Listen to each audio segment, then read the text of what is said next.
कैसे बनती है ये चॉकलेट। चॉकलेट की शुरुआत होती है एक फलदार दरख्त से, जिसको कोको ट्री कहते हैं। दरख्त से फल को तोड़कर एक जगह इकट्ठा कर लिया जाता है। फिर इनको तोड़कर इनके अंदर से सीड्स को निकाल लिया जाता है। बाद में इन सीड्स को 3 से 4 दिन तक धूप में सुखाया जाता है। एक कोको ट्री साल में 2500 बीज प्रोड्यूस करता है और 400 बीजों से 1 पाउंड चॉकलेट बनती है। यानी एक कोको ट्री से साल में तकरीबन 6 पाउंड यानी 3 किलोग्राम चॉकलेट बनाई जाती है। बीजों को अच्छी तरह से खुश करने के बाद इनको पैक करके फैक्ट्री तक लाया जाता है। क्या आपको पता है कि वेस्ट अफ्रीकन कंट्रीज पूरी दुनिया से 70% ज्यादा कोको बीज प्रोड्यूस करती हैं और पूरी दुनिया को एक्सपोर्ट भी करती हैं। फैक्ट्री में बीजों को सबसे पहले रोस्टिंग मशीन में डाला जाता है, जहां गर्म हवा इनको 50 मिनट तक अच्छी तरह से रोस्ट करती है। रोस्टिंग से बीजों में अच्छा फ्लेवर और जायका पैदा हो जाता है और साथ ही बीजों का आउटर शेल भी रिमूव हो जाता है। बाद में इनको एक एक्सट्रैक्टर से गुजारा जाता है। इस अमल को विनोइंग कहते हैं, जहां पर इनको एक वाइब्रेटिंग मशीन से गुजारा जाता है और साथ ही हवा की मदद से छिलकों को अलग कर लिया जाता है। बाद में अलग किए गए बीजों को ग्राइंडिंग प्रोसेस से गुजारा जाता है, यहाँ पर बीजों को पीसकर थिक पेस्ट में बदल दिया जाता है। इस पेस्ट को कोको मास और कोको लिकर भी कहते हैं। बाद में इस लिकर को एक हाइड्रोलिक प्रेस से गुजारा जाता है, जहाँ पर लिकर से कोको बटर को अलग कर लिया जाता है, जिसको बाद में मिल्क और शुगर के साथ चॉकलेट बनाने के लिए डाला जाता है और लिकर एक सूखी प्लेट जैसा हो जाता है। बाद में इसको पीसकर इसका पाउडर बना लिया जाता है। फिर इस पाउडर को कोको बटर के साथ एक खास मिकदार में मिलाया जाता है और फिर इसे दुनिया भर की चॉकलेट फैक्ट्रीज में सप्लाई करने के लिए एक ड्रॉप डिपोजिटर मशीन की मदद से चोको चिप्स में तब्दील कर लिया जाता है। आइए देखते हैं कि डार्क चॉकलेट और मिल्क चॉकलेट कोको मास, कोको बटर, मिल्क पाउडर और शुगर से कैसे तैयार की जाती है। पहले चोको चिप्स को मेल्टिंग मशीन में डाला जाता है, जहां हाई टेम्परेचर से चिप्स पिघल जाती हैं। उसके साथ ही कोको बटर को भी मेल्ट करने के लिए भेज दिया जाता है। मिल्क चॉकलेट बनाने के लिए इसमें सभी चीजों के साथ मिल्क पाउडर भी डाल दिया जाता है, लेकिन यहाँ पर अभी डार्क चॉकलेट ही बन रही है। उसके बाद इस पिघले हुए कोको बटर और कोको मास को स्टील के बड़े टैंक्स में रखा जाता है।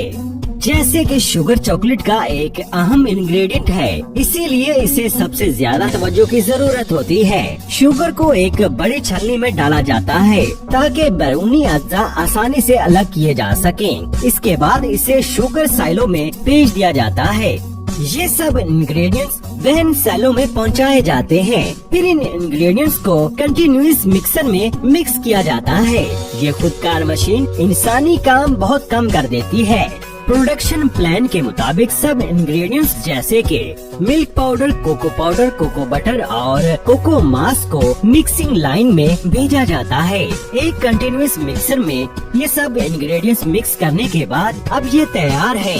जैसे कि डार्क चॉकलेट में कोको मास, कोको बटर और शुगर को मिक्स किया जाता है। इंग्रेडिएंट्स को बेहतर तरीके से ब्लेंड करने के लिए मिक्सचर को सर्कुलर फिन से गुजारा जाता है, जो इन्हें मिक्स करके आगे भेज देता है। कन्वेयर पर बहते हुए मिक्सर पर नजर रखी जाती है। उसके बाद ये मिक्सचर एक और बफर टैंक में एक पंप के जरिए स्टोर किया जाता है। फिर ये मिक्सर रिफाइनिंग स्टेशन में भेजा जाता है। एक सिल्की और स्मूथ टेक्सचर बनाने के लिए रिफाइनिंग सबसे अहम मरहला होता है। चॉकलेट में मौजूद कोको सॉलिड्स और शुगर क्रिस्टल्स के ज़रात को कम करने के अमल को रिफाइनिंग कहते हैं। इसका मकसद 18 से 22 माइक्रोन के साइज के पार्टिकल बनाना है। क्या आप जानते हैं कि 30 माइक्रोन पे हमारी ज़बान टेक्सचर और खुरखरेपन महसूस करने की सलाहियत खो देती है। ब्लेंड किए हुए मिक्सचर को 3 रिफाइनर के सेट से गुजारा जाता है। 2 रोल रिफाइनर, 10 रोल रिफाइनर, बाल मिल्स, जो कि चॉकलेट मास की बार बार रिफाइनिंग करने के लिए इस्तेमाल किए जाते हैं। ये प्रोसेस चॉकलेट मास को मतलूबा स्मूथनेस लेवल पे ले आता है। इस तमाम प्रोसेस में टेम्परेचर और मॉइस्चर को कंट्रोल रखा जाता है। इस ब्लेंड और रिफाइन किए हुए मिक्सर को एक वाइब्रेटिंग स्लीव रिफाइनर से गुजारा जाता है। इस मशीन से ये पता चलता है कि ब्लेंडिंग में कोई क्रिस्टल तो नहीं रह गया। अब ये मिक्सर काउंच के सेट से गुजारा जाता है। इस प्रोसेस में चॉकलेट ब्लेंड को कुछ घंटों के लिए हीट पर रखकर मजीद मिक्स किया जाता है।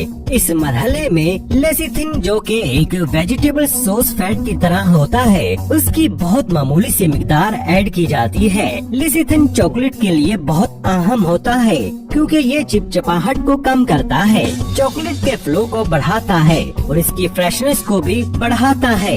इसके बाद चॉकलेट को मजीद हीट दी जाती है ताकि गैर जरूरी फ्लेवर्स खत्म किए जा सकें। अब काउंट से अगले चॉकलेट मिक्सर को मोल्डिंग स्टेशन में भेजने के लिए साइलोस में स्टोर किया जाता है। तहाँ मोल्डिंग स्टेशन भेजने से पहले ये चॉकलेट मिक्सर को एक टेम्परिंग मशीन में रिक्रिस्टलाइजेशन के लिए भेजा जाता है ताकि चॉकलेट को मजीद स्मूथ किया जा सके। मुझे जानकर हैरानी हुई कि चॉकलेट बनाने में इतने कॉम्प्लिकेटेड मराहल भी आते हैं। आपको ये मराहल कैसे लगे हमें कमेंट बॉक्स में जरूर बताइएगा। अब बारी आती है मोल्डिंग की। ये चॉकलेट को बार की शेप देने का काम करते हैं।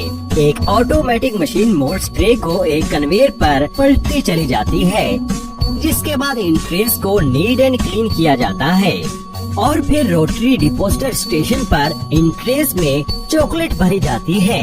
जैसा कि आप इस वक्त देख रहे हैं, ये मंजर बहुत ही खूबसूरत है। अगले मरहले में इन ट्रेस को ठंडा करने के लिए कूलिंग चैम्बर में रखा जाता है। अब बारी आती है सबसे लास्ट स्टेप की, यानी कि पैकिंग की। लेकिन उससे पहले सभी चॉकलेट्स को मेटल डिटेक्टर से गुजारा जाता है, जिसके बाद बारी आती है इनको पैक करने की। क्या आप जानते हैं कि 100 ग्राम चॉकलेट में तो सिर्फ 50 ग्राम शुगर ही होती है।